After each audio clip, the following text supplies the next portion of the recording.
هتحس ان الاجازه ممله وانك مخنوق وانك مش عارف تنجز حاجه من اللي كنت مخطط تعملها في الاجازه، او الاجازه الحرام احسن من الاجازه الحلال بكتير قوي. على الاقل كنا بنعرف نبقى مبسوطين، يعني ما بنبقاش مكتئبين، ما بنبقاش مخنوقين وقرفانين، ما بنبقاش قاعدين زهقانين مش لاقيين حاجه نعملها وهكذا. طب ليه ده كله؟ حلوه النضاره دي.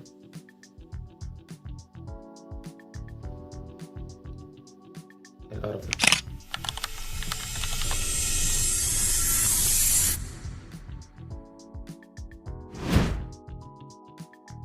بص، انت في وقت الدراسة جسمك بيبقى محطوط تحت ضغط كبير جدا، فلما بتيجي الاجازة جسمك طبيعي جدا بيحول نفسه لوضع اسمه وضع الاستشفاء النفسي. يعني من الاخر هو عاوز يريح دماغك شوية، بس للاسف وضع الاستشفاء النفسي ده بيخليك محطوط برضه في انطفاء، خمول، كسل، زهق. بس في اول الاجازة كده، اول اسبوعين ولا حاجة، بتحس ان الموضوع عادي، احنا عمالين ناكل ننام نتفرج على فيلم عادي مش فارقة. بس مع الروتين والتكرار والانطفاء اللي احنا بنبقى موجودين فيه بتبدأ تحس بزهق من الاجازة، وايه القرف اللي انا فيه ده، ومع اكتشاف انك ايه ده، انا ما عملتش حاجه. ده الاجازه قربت تخلص، الاجازه عدى منها شهرين وانا ما عملتش اي حاجه من اللي كنت مخطط لها. ما عملتش كم الليسته اللي مليانه قد كده حاجات وخطط وكورسات وي وي وي وي.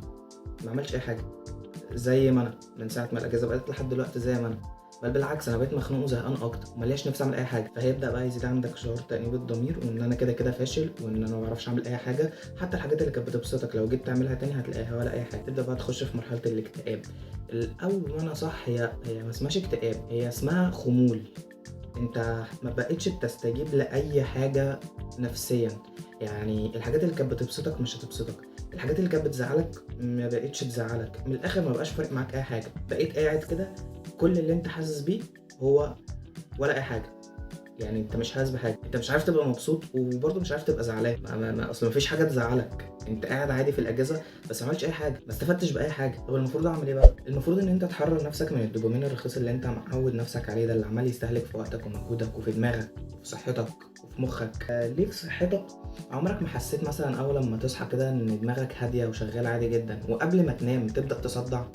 ليه قبل ما تنام تبدا تصدع؟ ما انك ما عملتش مجهود طول اليوم، بل بالعكس انت قاعد على السرير طول اليوم، كل ما هنالك انك ماسك التليفون عمال تقلب. ما هو طول ما انت عمال تقلب ده هو دماغك مش فاضيه، دماغك شغاله. ما تفتكرش ان طول ما انت قاعد كده قدام التليفون دماغك خلاص مستريح.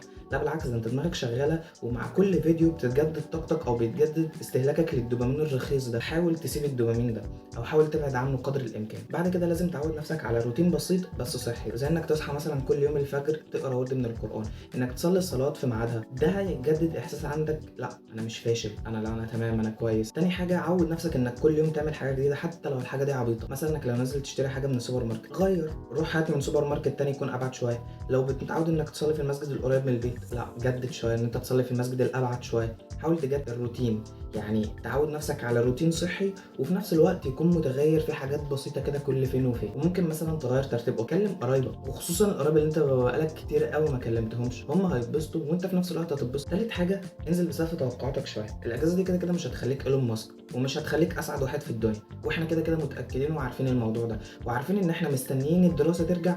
بس لو رجعت هنرجع مكتئبين اكتر، هنبقى قرفانين. هتبقى الاجازه اللي احنا كنا مستنيينها دي ما عملناش بيها اي حاجه. واول لما جت، اول لما الدراسه بدات، اكتشفنا ان احنا ضيعنا كم كبير قوي كنا نقدر نحسن في حياتنا ونغير في حاجات كتير قوي من اللي احنا كنا نفسنا نغير. الاجازه دي احنا لسه قايلين ان هي المفروض تكون جلسه استشفاء نفسي ليك، تريحك من الضغط اللي انت كنت فيه او من القرف والعذاب اللي انت كنت متمرمط فيه. فاستغلها صح، ما تبقاش بتستهلك صحتك ونفسيتك في حاجات ملهاش اي 30 لازمه، واول لما الاجازه تخلص تندم وتقول يا ريتني عملت وعملت. لا، انت تقدر تعمل بحاجات بسيطه جدا، بس انزل بسقف توقعاتك شويه. هتهرب نفسك من الاكتئاب والخمول اللي انت فيه ده، وفي نفس الوقت هتقدر تنجز الحاجات اللي انت نفسك تعملها. اخر حاجه، حط جدول معقول للحاجات اللي انت نفسك تعملها في الاجازه. اولا الجدول ده لازم يكون فيه اوقات لعب وانبساط بنسبه 60%. مثلا الاجازه خلي بالك هي لسه قايلين ايه، راحه، هي راحه نفسيه ليك، عايزاك تبقى مرتاح وهادي ومبسوط. بس في نفس الوقت انت لو ما استغلتهاش صح، ما انت كده كده في الدراسه مش فاضي علشان تطور من نفسك. لما هتبدا الدراسه هتحاول تطور من نفسك، تلاقي نفسك مش عارف تعمل اي حاجه خالص. فلا، احنا عايزين نستغلها صح وفي نفس الوقت نوصل للاستشفاء النفسي. فيا معلم لازم يكون عندك وقت على الاقل 60% من الاجازه معمول علشان راحتك وانبساطك ولعبك، وتحط جدول. يعني انا عارف ان انا بعد بكره الساعه بعد صلاه العصر انا خارج مع فلان وفلان، بعد المغرب انا نازل مع عيلتي رايحين مش عارف نشتري اي حاجه، فاهم؟ اي حاجه ده كله هيفرق معاك. زائد بقى ال 40% التانيين دول لازم تكون حاطط فيهم الاهداف والحاجات اللي انت نفسك تعملها. ازاي الليسته المليانه اللي انا كنت حاططها دي اللي هو 500 الف حاجه والهدف والانجاز اللي انا كان نفسي انجزهم في الاجازه القليله دي، 40% من وقتها هخصصه للحاجات دي كلها. بص انت لو بصيت على الحاجات اللي انت كنت عايز تعملها اغلبها حاجات مش هتبقى مفيده قوي بالنسبه لك او مش ملهاش لازمه قوي. طب ازاي استغل ال 40% دول صح؟ بص وانت بتكتب الجدول هات كشكول اكتب فيه اهم 10 حاجات انت نفسك تعملهم في الاجازه، حاول يبقوا 10 بس، يعني حاول تختصر الحاجات اللي انت كنت عايز تعملها في 10، ولو اقل من 10 لا حاول توصلهم ل 10. طب هتعمل ايه بعد كده؟ هتبص على ال10 اهداف دول او ال10 انجازات اللي انت نفسك تعملهم دول وتشوف ايه اكتر حاجه فيهم هتخليك مبسوط لو عملتها وظبط الجدول عليه. بعد كده ايه تاني اكتر حاجه ظبط الجدول بعد، وهكذا.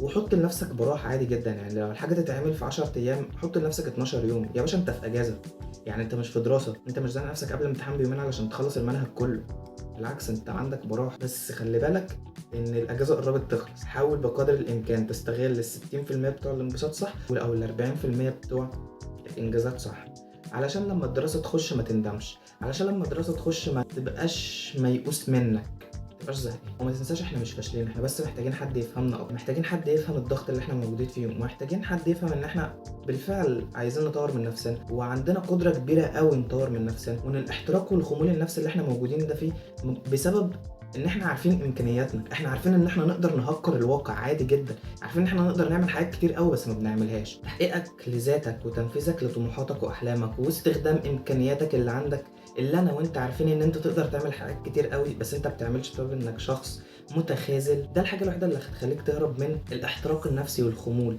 ده الحاجه الوحيده اللي هتساعدك انك تفهم نفسك اكتر. عشان افهمك صح هساعدك انك ازاي تقدر تتغلب على نفسك، وانك ازاي تقدر تتعامل مع الحاجات اللي احنا بنمر بيها دي، الحاجات النفسيه الكتيره قوي اللي بقت موجوده في زماننا ده. ما تنساش تعمل لايك وسبسكرايب وشير علشان نحاول مع بعض نحسن حياتك الكئيبه دي. بس كده يا قلبي، سلام.